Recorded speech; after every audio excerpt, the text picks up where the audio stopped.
అడుగుతారు కదా, ప్రభువా నీవు ప్రార్థన బాగా చేస్తున్నావు, నువ్వు బాగా మాట్లాడుతున్నావు, నువ్వు మాట్లాడుతూ ఉంటే అందరికీ చాలా ఆమోదయోగ్యంగా ఉంది, ఆ మాట్లాడేదో మాకు కూడా కాస్త నేర్పయ్యా. నీ నోటితో నువ్వు ప్రార్థన చేస్తూ ఉండే వాళ్ళ శుభవార్త మనం చూద్దాం ఒకసారి. లూకా సువార్తలో 18వ అధ్యాయం. వారు విసుగక నిత్యము ప్రార్థన చేయించు ఉండవల్లని ఆయన వారితో ఈ ఉపమానం చెప్పాను. సార్, సో విసుగక ప్రార్థన చేయడం. సో ప్రార్థన చేయడం అనగా దేవునితో మాట్లాడటం. దేవునితో మాట్లాడడానికి పరిభాష ఏంటి? ప్రార్థన. దేవునితో మాట్లాడే ఏకైక ఆయుధం. దేవునితో మనిషి మాట్లాడడానికి ఏకైక ఆయుధం ఏమిటి అంటే ప్రార్థనే. సో ఆ ప్రార్థనను నీవు ఎలా చేస్తూ ఉన్నావు?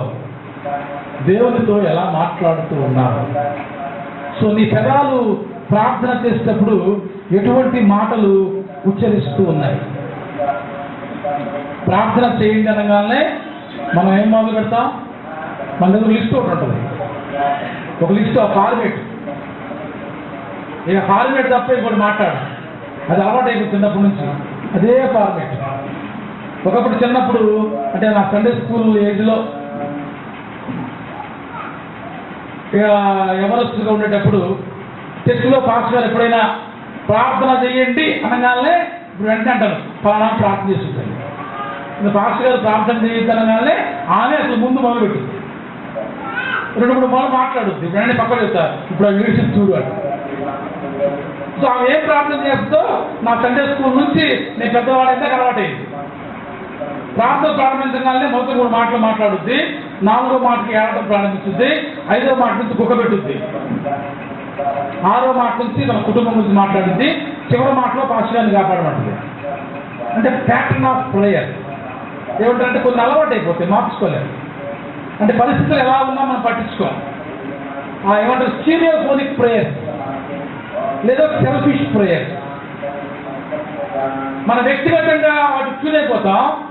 సందర్భం ఏదైనా సరే సందర్భాన్ని తగినట్టుగా ప్రార్థన చేయాలి. మనకి ఏ ప్రార్థన వస్తే ఆ ప్రార్థనే మనం చేస్తూ ఉంటాం. సో కాబట్టి ఒకసారి జ్ఞాపకం చేసుకున్నాం, ప్రార్థన చేసేటప్పుడు మనం ఎలా ప్రార్థన చేస్తే బాగుంటుంది. లూకా సువార్త 11వ అధ్యాయం 3వ వచనం చూద్దాం ఒకసారి. లూకా సువార్త 11వ అధ్యాయం 3వ వచనం. సో కొంచెం ముందుకెళ్దాం, 1వ వచనం నుంచి చదువుకుందాం. ఆయన ఒక చోట ప్రార్థన చేయుచుండెను. ప్రార్థన చాలించిన తరువాత ఆయన శిష్యులలో ఒకడు, ప్రభువా యోహాను తన శిష్యులకు నేర్పినట్లుగా మాకును ప్రార్థన చేయ నేర్పుము. అంటే మాట్లాడాలి ఎట్లాగో మనకు తెలియట్లా, ప్రార్థన చేయడం ఎట్లాగో మనకి తెలియదు. ఇంకా ఒక గొప్ప విషయం, చాలా శోచనీయమైన విషయం ఏమిటి అంటే ప్రార్థన ఎలాగూ చేయుడి అని యేసు ప్రభువు నేర్పించాడు. ఇందాక తండ్రి తెలిపాడు, మీరు నాతో ఎలాగూ మాట్లాడుడి, ఇలా మీరు నాతో మాట్లాడితే మీకు నాకు మధ్య స్నేహం జరుగుద్ది, మీకు నాకు మధ్య కోపతాపాలు పోతాయి, మీకు నాకు మధ్య సత్సంబంధాలు ఏర్పడతాయి అని తండ్రి అయిన దేవుడు నేర్పించాడు. కుమారుడైన క్రీస్తు నేర్పిస్తున్నాడు ఏమని? మీరు ప్రార్థన ఇలా చేయండి. కానీ దుఃఖకరం ఏంటి అంటే యేసు ప్రభు నేర్పిన ప్రార్థన చాలా సంఘాలు చేయట్లా కదా, చేస్తున్నాయా? మరి చేయని సంఘాలు ఏం సంఘాలు అంటావు? దేవుని మాట విన్నవాడేవాడు విశ్వాసఘాతకుడు అని అడిందాక. యేసు ప్రభు నేర్పిన ప్రార్థన చేయనివాడు. సో దయచేసి అటువంటి వాళ్ళతో సహవాసం చేయకండి. యేసు ప్రభు చెప్పిన మాట వినడం అనే వాళ్ళతో సహవాసం చేయకండి. యేసు ప్రభు మాట ప్రకారం నా జీవితాన్ని కట్టుకుంటాను అనే వాళ్ళతోనే సహవాసం చేయండి. వాళ్ళు ఎవరైనా సరే, ఏ డినామినేషన్ అయినా సరే, ఈ డినామినేషన్ అక్కర్లా. యేసు మాట ప్రకారం మన జీవితాన్ని జీవిద్దాం అనే సహవాసాలకే వెళ్ళండి. యేసు చెప్పిన మాటను వద్దు అన్న సహవాసాల జోలికి వెళ్ళకండి. ఎందుకంటే అక్కడ అపవాదికి ప్రాధాన్యత ఉంటుంది, యేసు ప్రభువుకి కాదు. శిష్యులు అడిగారట, ప్రభువా ఇందాకేమో హోషేయ ద్వారా మాట్లాడడం నేర్పించాడు, ఇక్కడ శిష్యులు కూడా ప్రభువా మాకు ప్రార్థన చేయడం నేర్పించు. ఈ నోటితో ఎలా ప్రార్థన చేయాలో అర్థం కావట్లా, మాకు ప్రార్థన చేత కావట్లా. చాలా మంది సంఘంలో ఇంత పెద్ద సంఘం మనకు ఉంటుంది, పేరు పెట్టి గబక్కని ఇప్పుడు నన్ను పిలిచిలేను అమ్మ ప్రార్థన చేయంటే ఎంతమంది అమ్మలకు ప్రార్థన చేస్తారు చెప్పండి? ఎంతమంది చేస్తారు? చేయలేకండి. మిగిలిన వాళ్ళు ఎక్కలేదు. ఎందుకని? ప్రార్థన చేయడం మాకు రాదండి. అంటే నీకు లోకంలో అందరితో మాట్లాడటం వచ్చు, నీ భర్తతో ఎదురుకోవటం వచ్చు, నీ భార్యను దూషించడం వచ్చు, నీ అన్నదమ్ములను తిట్టడం వచ్చు, నీ అక్కడితో పోట్లాడటం వచ్చు, కానీ దేవునితో మాట్లాడటం మాత్రం ఇంకెందుకు సంఘం నీకు? ఈ సంఘంలో ఏం నేర్చుకున్నా నువ్వు? సంఘంలో దేవునితో మాట్లాడటం నేర్చుకోకపోతే సంఘంలో అసలు నీకు సభ్యత్వం ఎందుకు? పేరుకు మాత్రం సంఘ సభ్యత్వం కావాలి మనకి, కానీ సంఘంలో ప్రభుత్వం మాట్లాడమంటే వెనకడుగు వేస్తాం. గుడి బయటికి వెళ్ళి మాట్లాడమంటే పెద్దగా మాట్లాడతాం. నోరు తెరిచి మాట్లాడమంటే ఇక్కడ నుంచి నెల సోరొచ్చి కనపడుద్ది, అట్లా మాట్లాడతాం. ప్రార్థన చేయమంటే పక్కా కూడా చెవి పెట్టాలి ఏం మాట్లాడుతుందని. ఒకవేళ ధైర్యం చేసి ప్రార్థన చేస్తే మనం పోయి వినాలి ఆయన ఏం చేస్తుందో. ధైర్యంగా చేయండి ప్రార్థన. ఎందుకంటే ప్రార్థన అనగా నీ ప్రభుతో మాట్లాడటం, నీ తండ్రితో మాట్లాడటం, నిన్ను దీవిస్తూ ఉన్న దేవునితో మాట్లాడటం. ఆ ప్రార్థన నువ్వు చేయలేని రోజున నీ క్రైస్తవ్యం వేషధారణ సుమా. జాగ్రత్త. మీలో ప్రతి ఒక్కరూ ప్రార్థన చేసేవాళ్ళు కావాలి, మీలో ప్రతి ఒక్కరూ ప్రార్థనా పనులు కావాలి. ప్రార్థన అనగానే ఇప్పుడు వెనకాలం చేసుకుంటా ముందు ఏం చేస్తాడో ఎదురుకూడదు. ప్రార్థన అనగానే నేను చేయాలి, ప్రభువుతో నేనే మాట్లాడాలి అని ముందొచ్చే క్రైస్తవ జీవితాన్ని నీవు సంపాదించుకోవాలి. ప్రార్థన అంటే వెనక్కి వెళ్తావు. ఇది పూర్వం స్వామి చెప్తారు, భోజనాలకు ముందు ఉండాలంట, తగాదులకి. మరి ప్రార్థనకి ఇంకా మైదూరం ఉండాలా? ప్రార్థనకు కూడా ముందు ఉండాలి. నువ్వు క్రైస్తవుడు అయితే, నువ్వు క్రైస్తవ విశ్వాసం అయితే ప్రార్థన అనగానే నువ్వు టక్మని ముందు నుంచోవాలి. ఎందుకంటే యేసు ప్రభువు నేర్పించాడు, మీరు ప్రార్థన చేయడం నేర్చుకోండి, మీరు ప్రార్థన చేయాలి, మీరు నన్ను అడగాలి, మీ నోటి మాట నేను వినాలి. మన మాట వినడానికి దేవుడు ఎప్పుడు ఇష్టపడుతున్నాడట అని చక్కగా నేర్పించాడు కదా ప్రార్థన. అందుకు ఆయన మీరు ప్రార్థన చేయనప్పుడు ఎక్కడ విన్నారా ఈ ప్రార్థన? ఎక్కడ ప్రార్థన ఇది? ప్రభువు నేర్పిన ప్రార్థన, పరలోక ప్రార్థన కాదు దీని పేరు, జ్ఞాపకం చేసుకోండి.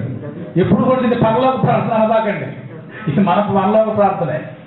ఇది ప్రభువు నేర్పిన ప్రార్థన అంటారు. కాబట్టి యేసు ప్రభువు నేర్పిన ప్రార్థన చెప్పలేను నువ్వు, ప్రభువుకి ఇష్టమంటావా?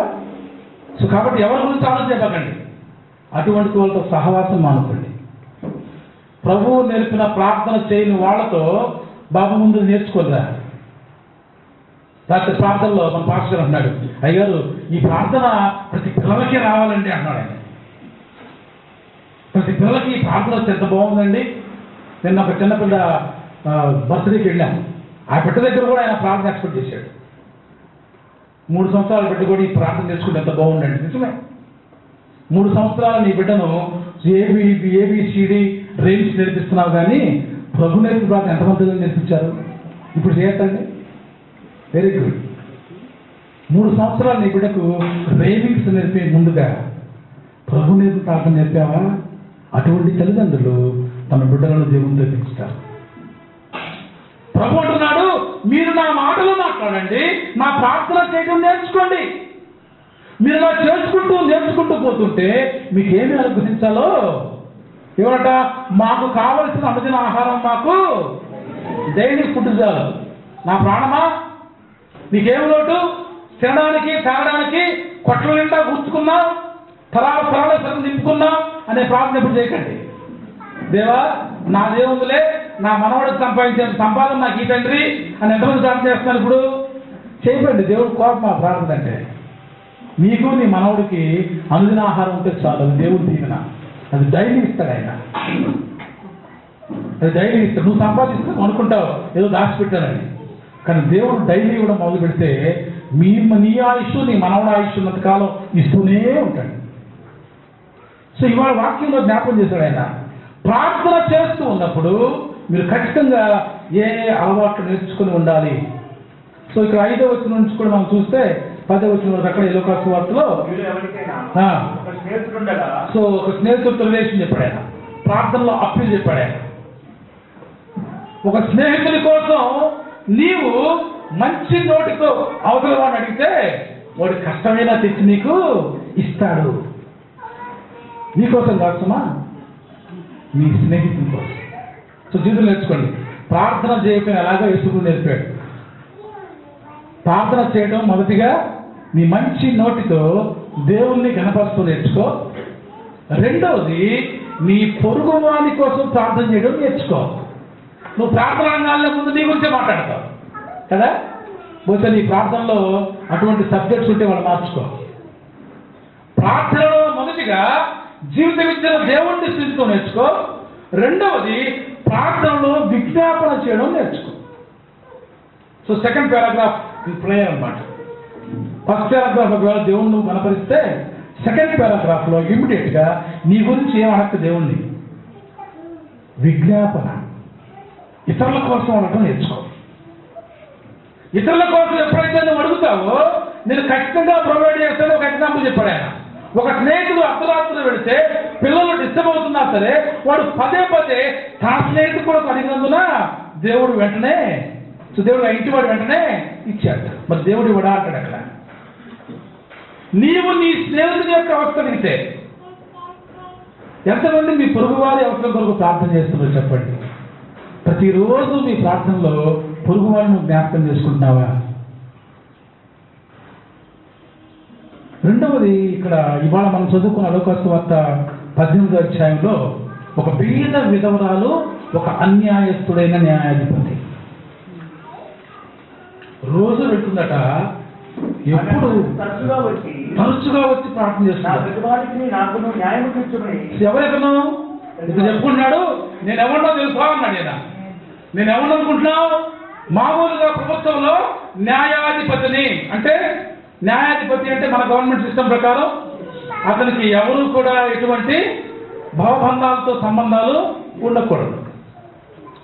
న్యాయాధిపతి అంటే ఎవరికి తలవక్కకూడదు, ఎవరికి లాలూచి పడకూడదు. అది న్యాయాధిపతి పోస్ట్ యొక్క లక్షణం. దానికి తోడు 2 గుణాలు ఉన్నాయంట. ఏంటయ్యి? నాకు దేవుడు అంటే భయం లేదు, మనుషులంటే లెక్కలేదు. ఇక వీడు ఎట్టుంటాడు చెప్పండి? వీడు ఎటుంటాడు? అసలు వాడు ఉద్యోగమే మనుషులతో సంబంధం లేని ఉద్యోగం. అంటే ప్రతి మనిషికి సమన్యాయం చేయాల్సిన ఉద్యోగం. దాని తోడు వాళ్ళలో ఉన్న ఎక్స్ట్రా కరిక్యులర్ యాక్టివిటీస్ ఏంటంటే అసలు దైవం లేదంట. మనుషులు అంటే అసలు. సో నీకు కూడా బాగా మంచి పొజిషన్ వచ్చినాక ఈ గుణం వస్తాను, నీకు కూడా మంచి ఆదాయం, నీ ఫ్యామిలీ సెటిల్ అయిన తర్వాత పర్లేదులే ఇక నేను సెటిల్ అయిపోయాను ఒకరితో నాకేంది అనుకునే గుణం వస్తేమో జాగ్రత్త. ఇంకా నాకేంటి దేవుడు అడగాల్సిన పని ఏంటి, నాకు అన్నీ ఇచ్చేసే, నాకు ఉద్యోగం ఉంది, ఇల్లు ఉంది, మంచి ఆస్తిపాస్తులు ఉన్నాయి, ఇక నేను ఒకరిని అడిగేది ఏంటి అనే గుణం నీకు వస్తుందేమో జాగ్రత్త. వీడికి అటువంటి గుణం ఉందట. అయినా సరే అంటే వాడు కఠినుడు మూర్ఖుడు తెలుస్తుంది అక్కడ. అయినా సరే ఆ విధవరాలు పదే గోజాడి అడగటం వల్ల వస్తున్నాడట. జీవితంలో ఒకసారి న్యాయం చేద్దాం అన్నమాట. అంటే న్యాయం చేయడం కూడా చేపడాలి. న్యాయాధిపతే కానీ తనకి ఇష్టమైనది డిక్లేర్ చేస్తాడు, కానీ న్యాయం డిక్లేర్ చేసేవాడు కాదు వాడు. ఈ రాస్తున్న ఈ పారాగ్రాఫ్ లో యేసు ప్రభువు చెప్పిన వాటి ఏంటంటే పోతే ఈ విధవరానికి న్యాయం చేస్తాం అవసరం అన్నమాట. ఎప్పుడు ఆమె గోజాడి దేవుడు నీ జీవితంలో ఏదైనా నాకు ఇవ్వలేదు అని మీలో ఎవరికైనా ఇంకా సందేహం ఉందా? దేవుడు నాకు ఇవ్వట్లేదండి, ఇది దేవుడు ఎందుకు ఎంత ప్రార్థన చేసినా నాకు ఇవ్వట్లేదండి, ఇక నేను అడగటం వేస్ట్ ఏమో అని నువ్వు ఎప్పుడు అనుకున్నావా? అటువంటి వాళ్ళ కోసం యేసు ప్రభు ప్రార్థన చేశారు. ఏమని ఇక్కడ మొదటి వచనంలో, వారు విసుకక నిత్యము ప్రార్థన చేయుచుండవనుటకు ఆయన వారితో ఉపమానము. జాగ్రత్త అండి, ఆయన నిత్యము మాట్లాడితే ఏ దేవుని ఇస్తాడని చెప్పాడు. తర్వాత లూకాసు వార్త 11వ అధ్యాయంలో ప్రార్థన చేస్తే ఎలా ఉండాలో నేర్పించాడు. ఇప్పుడే నేర్పుతున్నాడు ఆయన విసుకగా ప్రార్థన చేయడం. అంటే శిష్యులు విసుగు లేకుండా ప్రార్థన. నీ జీవితంలో ఒక అవసరం దేవుడు తీర్చకపోయినా అది తీర్చేంత వరకు విసుగగా ప్రార్థన చేసి నేర్చుకోవాలి. సో మనం ఏదో 2-3 సార్లు అడుగుతాం, ఇంక దేవుడు ఇట్లేదు, నీకేం ఇస్తాడులే, ఈ పాస్టర్ గారు చేసినా కూడా అవట్లా, ఇంకో పాస్టర్ దగ్గరికి వెళ్దాం, ఈ పాస్టర్ దగ్గర పని అవుతాం వల్ల అయ్యేట్లేదులే కానీ ఇంకో పాస్టర్కి ఉత్తరం రాద్దాం, ఇది ఇంకో పాస్టర్కి ఫోన్ చేద్దాం, లేదా ఇంకో పాస్టర్కి మెయిల్లో మెసేజ్ పెడదాం.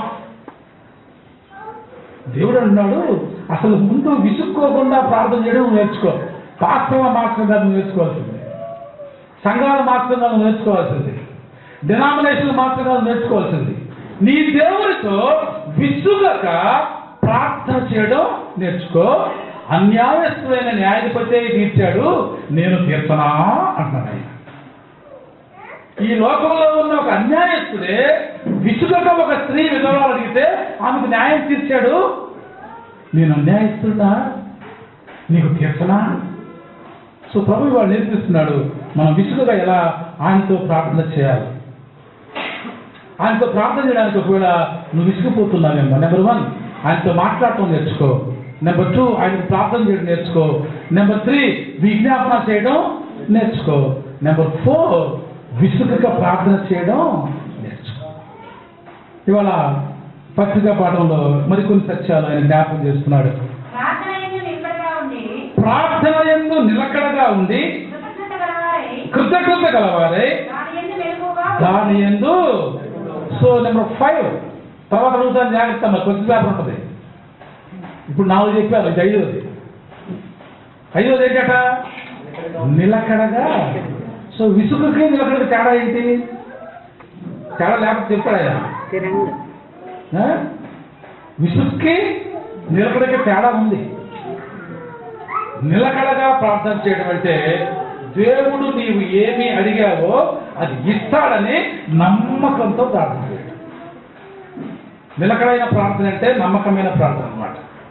ఊరికే లాటరీ కొట్టే ప్రార్థన కాదు. నీవు అడుగు ప్రతిదీ ఇవ్వగలిగే సమర్థుడు ఆయన అని గుర్తిరిగి స్థిరంగా అడగడం అనమాట, బలంగా అడగడం అనమాట. నో డౌట్ దేవుడు నా జీవితంలో ఇది చేస్తాడు, ఖచ్చితంగా చేస్తాడు ఆయన. ఇంక అవసరం ఎందుకు చేయడు? నేను ఎప్పుడు జ్ఞాపకం చేస్తాను, నాకు అలవాటు అయిపోయింది. హిజ్కియా అడుగుతాడు కదా, హిజ్కియా అడుగుతాడు ఏమని, దేవా నువ్వు నాకు ఎందుకు మేలు చేయవు? నీ సన్నిధిలో ఎంత యథార్థంగా నేను జీవించానో ఒకసారి జ్ఞాపకం తెచ్చుకో. అంటే దేవుణ్ణి రిక్వెస్ట్తో కూడిన కమాండ్ చేస్తున్నాడు. రిమెంబర్ మీ, దేవుడిని జ్ఞాపకం చేసుకొని నిలకడండి. నీకు నిలకడ లేకపోతే నువ్వే అడుగుతావు దేవుణ్ణి. అంటే దేవుణ్ణి కూడా ధైర్యంగా అడగగలిగే స్టెబిలిటీ కాల్డ్ నిలకడ. ఖచ్చితంగా నువ్వు చేయాలి తండ్రి, నువ్వెందుకు చెయ్యవు? హిజ్కియా అడిగాడు కదా, ఒకసారి జ్ఞాపకం చేసుకో దేవా, నీ సన్నిధిలో నేను ఎంత యథార్థంగా జీవించానో. సో కాబట్టి నిలకడ ప్రార్థన ఎవరు చేయగలరు? అర్థమైందా? చదివి నిలకడకి విసుగు లేకుండా తేడా. నిలకడగా ప్రార్థన ఎవరు చేయగలరంటే దేవుడి సన్నిధిలో యథార్థంగా జీవించేవాడు చేయగలడు. సో ఈ రోజు నుంచి నిలకడైన ప్రార్థన నేర్చుకుంటావా? అనగా దేవుని సన్నిధిలో యథార్థంగా జీవించడానికి నీవు సిద్ధపడతావు. తర్వాత 6వది కృతజ్ఞత గలవారై ఉండి మెలకువగా ప్రార్థన చేయుడి. మెలకువగా అంటే నిద్రపోకుండా ఒకసారి పాపం యేసు ప్రభు వారు గెత్సేమనే వనంలో దుఃఖపడుతూ తన శిష్యులు చెప్పాడు, అయ్యా మెలకువగా ఉండి కాస్త ప్రార్థన చేయండి. వాళ్ళు మెలకువగా ఎట్లుంటారు? మధ్యాహ్నం బాగా తిన్నారు, చివరి భోజనం అనగానే ఎగబడి తిన్నారు. వాళ్ళ కోసం సరంజామంతా ఏర్పాటు చేశారు మేడగదిలో కదా, మాంసము, రొట్టె, ద్రాక్షారసం బాగా తిని 4 గంటలా తిన్నారు. అది ఆయన ఎప్పుడు 2 గంటలకు స్టార్ట్ చేస్తే 4:30-5 గంటల దాకా తిన్నారు. అక్కడి నుంచి వస్తారు గెచ్చమనే 7 ఊరికి గెచ్చమని వస్తారు. వచ్చి కూర్చొని ప్రార్థన చేయండి అని నిద్రపోతున్నారు. ఇంకే మనం కూడా అంతే చాలాసార్లు అంతే. అంటే ఫిజికల్గా మెలకువ కాదు. ఇక్కడ మెలకువగా ఉంటే, ఇక్కడ మెలకువ భావింటే అన్కాన్షియస్ కాదుమా. నీవు దేవుణ్ణి ఏమి అడుగుతున్నావో కాస్త మెలకువతో అడుగు, కాన్షియస్తో అడుగు. ప్రతి అర్థమైంది అడగవాకని చెప్తున్నాడు. ఇక్కడ మెలకువ అంటే నిద్ర మెలకువ కాదుమా, ఆ మెలకువ కాదు. దేవుణ్ణి అడుగుతున్న ఇష్యూకి నీవు అర్హుడవో కాదో చూసుకుంటూ అడుగు. చాలాసార్లు అర్హత లేకుండా అడుగుతాం. ఇప్పుడు దేవుణ్ణి అర్హత లేకుండా అడిగి ఇవ్వట్లేదని అడుగుతుంటాం. మెలకువ అంటే ఇక్కడ అర్థం ఏంటంటే, ఇక్కడ చెప్పిన భావం ఏంటంటే, మెలకువగా అడగడం అంటే నీవు పాత్రుడవో కాదో చూసి. బహుశా నేను అడుగుతుంటాను, దేవా నాకు మంచి బెంచ్ కారు కావాలి అని అడుగుతాను. మరి బెంచ్ కారు మెయింటెనెన్స్ కూడా నాకు ఉండాలిగా. ఈ మధ్య కొత్త కార్లు వచ్చినాయి. ఆ కొత్త కారు కొనడానికి అక్కడ వెళ్తే ముందు గెట్అవుట్ అంటారట. ఆ కారు కట్టడానికి వెళ్ళినప్పుడు నీ ఐటీ రిటర్న్స్ తీసుకెళ్ళాలి, నీ స్టేటస్ కనపడాలి. సడన్ స్టేటస్ నీకు లేకపోతే ఆ కారు ముట్టుకోవడానికి కూడా షోరూమ్ రాని లోపలికి. అటువంటి కార్లు వచ్చేసాయి మార్కెట్లో. నా దగ్గర డబ్బులు ఉన్నాయి కదా అని ఆ కారు కొంటామంటే వాడు అమ్మడా కారు నీకు. నీ దగ్గర సడన్ స్టేటస్ ఉండాలి, నువ్వు జీవిస్తూ ఉన్న జీవిత విధానంలో సడన్ క్వాలిటీస్ ఉండాలి, గవర్నమెంట్లో నీ ఐటీ రిటర్న్స్ ఒక స్టేటస్లో ఉండాలి, ప్రభుత్వంలో నువ్వు ఒక మంచి వ్యక్తిగా గుర్తించబడి ఉండాలి. అవి ఉంటేనే పలానా కారు అమ్ముతారు. కాబట్టి డబ్బులు ఉంటాయి కదా అని గోదావరి డబ్బులు వేసుకొని కార్లు కొనడానికి వెళ్ళగండి ఎవరు. కొన్ని కార్లు కొనడానికి కొన్ని స్టేటస్ ఉండాలి. దేవుని సన్నిధిలో ప్రార్థన చేయాలంటే కూడా ఒక స్టేటస్ ఉండాలి. ఏమిటి ఆ స్టేటస్ అంటే, నీకు ఏమి కావాలో అది నీవు గుర్తించగలిగే status. What is your real need, what is your aspiration. ఖచ్చితంగా నాకు ఇది కావాలి తండ్రి, ఇది నా స్టేటస్కు తగిందే. కొన్నిసార్లు అడగకూడని అడిగినప్పుడు దేవుడు ఇవ్వకపోయినా అనవసరంగా నిందలు వేస్తూ ఉంటాం. ఇక్కడ ఈ భావం మెలకువతో అడగడం అంటే నిజంగా నీకు కావాల్సినట్టు ఖచ్చితంగా అడగడం. సో ఈ దినం ఆ విషయాన్ని జ్ఞాపకం చేసుకో. ఏం చెప్పుకున్నా ఇప్పుడు చెప్తారా ఒకసారి? చెప్పండి ఒకటి. నెంబర్ 1 దేవుడితో, నెంబర్ 2, నెంబర్ 3 మిస్ అయింది విజ్ఞాపన, నెంబర్ 4, నెంబర్ 5, నెంబర్ 6, నెంబర్ 7. నేను చెప్పలేదు ఇంకా, అది చెప్పాను అంటే 7వ మీరు రాసుకున్నాను అనమాట. చివరిగా ఆయన జ్ఞాపకం చేస్తూ ఉన్నాడు. 4వ వచనం, మరియు నేను బంధకులలో ఉంచబడ్డకు కారణమైన క్రీస్తు మర్మమును గురించి నేను బోధించవలసిన విధముగానే ఆ మర్మమును వెల్లడిపరుచున్నట్లు వాక్యము చెప్పుటకు అనుకూలమైన సమయము దేవుడు దయచేయవలని మా కొరకు ప్రార్థన. 7th ప్రార్థన కోసమా? మీ పాస్టర్ గారి కోసం ప్రార్థన చేయండి. భక్తులు సత్యవాక్యాన్ని మీకు అందించేట్లుగా ప్రార్థన చేయండి. సో బహుశా ఇక్కడ చాలా ఉన్నాయి కానీ ఇవాళ ఇక్కడ కావుదాం. బహుశా ఈ 7 ప్రార్థనలో ఎన్ని చేస్తున్నామో మనం లెక్క వేసుకుందాం. ఇంటికి వెళ్ళి ఆలోచన చేసుకుందాం. ఈ 7 ప్రార్థనలు నేను చేస్తున్నాను అన్నా చెప్పండి, మనకి ఎన్ని ప్రార్థన చేయాలో మరుసటిసారి మనం కలుసుకుందాం. ఈ దినం మన ప్రభు మాట్లాడుతున్నాడు, మీరు ప్రార్థన చేయనప్పుడు ఇలా ప్రార్థన చేయండి, మీరు మాట్లాడినప్పుడు ఇలా మాట్లాడండి, దీని వలన నేను మీతో స్నేహిస్తాను. యేసు ప్రభు జ్ఞాపకం చేస్తున్నాడు, నేను మీతో స్నేహిస్తాను.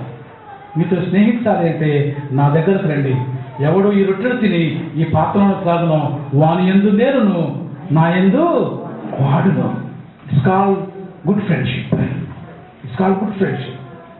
యేసు పిలుస్తున్నాడు, మీరు నాతో స్నేహించాలంటే ఈ ప్రభు బలను సమీపించండి. ఈ బలను సమీపించడం ద్వారా మీకు నాకు మధ్య స్నేహం ప్రారంభమవుతుంది. అందుకే ఆయన సిలువలో రక్తాన్ని చిందించి ఆ రక్తాన్ని ఇవాళ మనకు స్నేహానికి పాత్రగా అందించాడు. ఆ స్నేహం పాత్ర తీసుకుంటావా? నీ నోటిని మార్చుకుంటావా? ఇది ఈ సంస్కారం ద్వారా నీ నోటిని శుభ్రం చేసుకో. ఈ సంస్కారం ద్వారా నీ ప్రార్థన శుభ్రం చేసుకో.